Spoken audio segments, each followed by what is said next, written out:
রাজ্যে নতুন করে বাড়ছে করোনা। ইতিমধ্যেই এই করোনা পরিস্থিতি নিয়ে মুখ্যমন্ত্রী মমতা বন্দ্যোপাধ্যায়ের তরফ থেকে জরুরি ঘোষণা করা হয়েছে। তো বন্ধুরা, মুখ্যমন্ত্রী মমতা বন্দ্যোপাধ্যায়ের তরফ থেকে কি ঘোষণা করা হয়েছে আসুন আপনাদেরকে এই ভিডিওটিতে একদম ডিটেলসেই জানিয়ে দেই। 2020 সালের মার্চ মাস নাগাদ করোনার জেরে গোটা দেশে লকডাউন হয়েছিল। করোনা সংক্রমণ থেকে দেশবাসীকে বাঁচাতে এর পরবর্তীতে একাধিক পদক্ষেপ নেয় সরকার। একটানা লড়াইয়ের পর অবশেষে বিদায় নেয় এই ভাইরাস। এরপর মানুষের জীবন স্বাভাবিক ছন্দে ফিরতেই ফের হানা দিয়েছে কোভিড।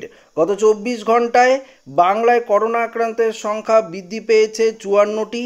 ফলে সমগ্র রাজ্য জুড়ে আক্রান্তের সংখ্যা দাঁড়িয়েছে 747 জন। ইতিমধ্যেই দুজনের করোনা আক্রান্তের প্রাণহানিও হয়েছে।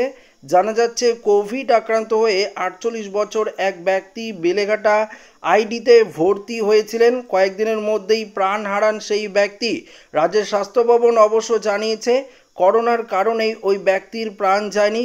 মৃতের চিকিৎসা সংক্রান্ত যাবতীয় নথি খতিয়ে দেখার পর তারা জানায় ওই ব্যক্তি করোনা আক্রান্ত হয়েছিলেন একথা ঠিক, তবে সেই কারণে তার প্রাণহানি হয়নি, বরং তার অন্যান্য যে অসুখ ছিল সেগুলির কারণে চিকিৎসা নিতে পারেনি সেই ব্যক্তি, তার জন্যই কিন্তু সে প্রাণ হারিয়েছে।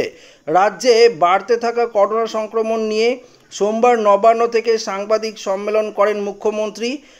এখানে আশ্বাস বাণী দিয়ে বলেন করোনা নিয়ে আতঙ্কিত হওয়ার কিছু নেই, স্বাভাবিক অবস্থায় বজায় থাকবে, প্যান্ডেমিক আর হবে না, তবে আগাম সতর্ক থাকাই ভালো। তো বন্ধুরা, বুঝতেই পারলেন মুখ্যমন্ত্রী মমতা বন্দ্যোপাধ্যায়ের তরফ থেকে কিন্তু এই মুহূর্তে নবান্নে জরুরি বৈঠক করে এই ঘোষণা করা হয়েছে।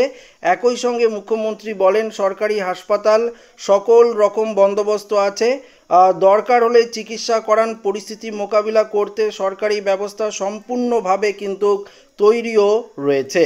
পাশাপাশি উল্লেখ্য, গত 2020-21 সাল নাগাদ গোটা ভারত জুড়ে যে করোনা পরিস্থিতি তৈরি হয়েছিল সেই স্মৃতি এখনও অনেকের মনে টাটকা।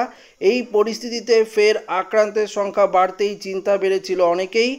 এই আবহে রাজ্যবাসীকে আশ্বস্ত করে বড় বার্তা দিলেন মুখ্যমন্ত্রী মমতা বন্দ্যোপাধ্যায়। সেই সঙ্গে আগাম সতর্ক থাকাও যে ভালো সেটাও কিন্তু তিনি বলেন। তো বন্ধুরা, বুঝতেই পারলেন রাজ্যে নতুন করে কিন্তু এই করোনা ভাইরাস বাড়ছে, তার জন্যই কিন্তু জরুরি ভিত্তিতে মুখ্যমন্ত্রী মমতা বন্দ্যোপাধ্যায়ের তরফ থেকে এই বার্তা দেওয়া হয়েছে। তো আশা করি ভিডিওটি প্রত্যেকের ভালো লেগেছে। ভিডিওটি ভালো লাগলে লাইক করবেন, ওদের সাথে শেয়ার করবেন, নতুন হয়ে থাকলে চ্যানেলটিকে সাবস্ক্রাইব করে নেবেন। ধন্যবাদ।